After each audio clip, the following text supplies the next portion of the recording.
Hey, Dr. Islam here. Okay, so we're going to be talking about how do you induce at home on Suboxone or Subutex, any buprenorphine product, okay?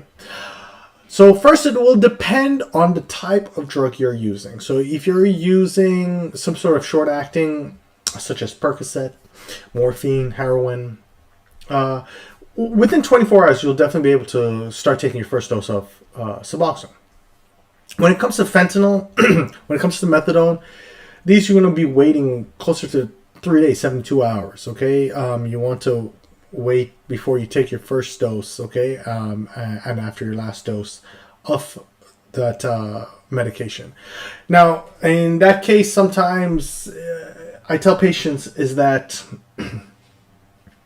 there's an easier way. It's called the Bernice method, and I'll kind of go over a sample of how you kind of do that one. Okay, now let's take on the majority, which will be like perks, oxys, morphine, whatnot. You want to have this COW scale. Okay, so if you just type in COW scale, clinical opioid withdrawal scale symptom. Okay, scale, and what you'll want to do is once you start first are in that mild category where you're starting to have some yawning, some diarrhea, whatnot, you can actually see on the scale here, you see at the bottom, it says like, okay, mild is between 5 to 12, moderate between 13 to 24, whatnot. So when you start getting to that mild category, okay, what you want to do is every 30 minutes, okay, you will want to take about 1 milligram of buprenorphine, okay, until your cravings or until these withdrawals kind of subside, okay, and that will probably come around, maybe the first day 4 to 8 or so, okay, and then until the next day, maybe you might go up to 8 to 16, okay. So very typically, that is the typical way. Now, on regards with that as well, one of the things I tell patients, a good thing to add on, especially to help with the withdrawal symptoms as you're inducing onto Suboxone, is taking some NAD. That will actually help. Even just doing about 1,000 milligrams to 2,000 milligrams of NAD just during this time frame of transitioning over will be very beneficial.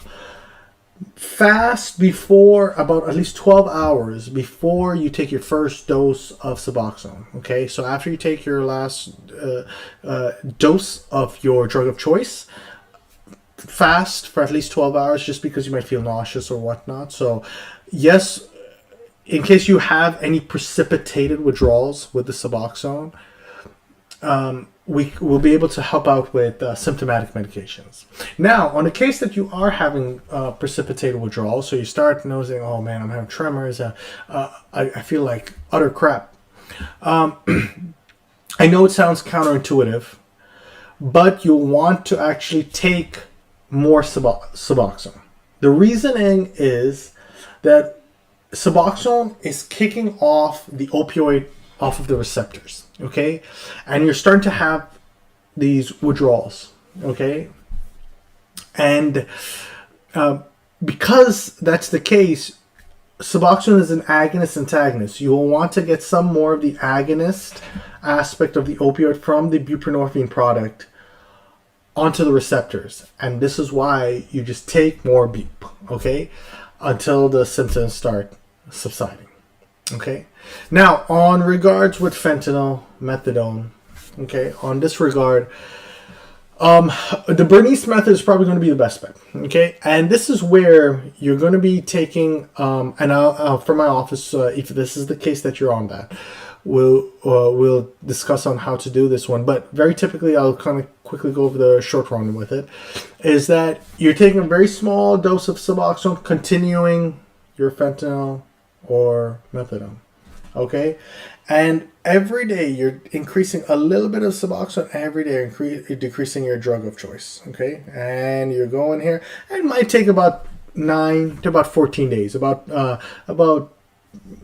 close to 2 weeks for this to fully transition over. This is the easiest way for patients, and because fentanyl binds much more tightly than other opioids.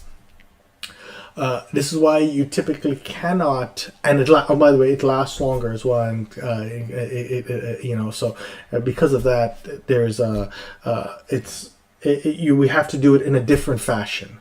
That said, it's very easily able to be done. And as I said again, this one I definitely recommend doing NAD during that time frame, because just in case of the withdrawals, any precipitated withdrawal symptoms that you're having, one, two, and as well, any symptomatic medications that we need to give, any clonidine, hydroxyzine, diphenhydramine, some trazodone, whatnot, this will be from our office and we'll take care of you. That said, I hope this was helpful. If you have any questions, reach out to us. Dr. Islam here. Okay, take care. Bye.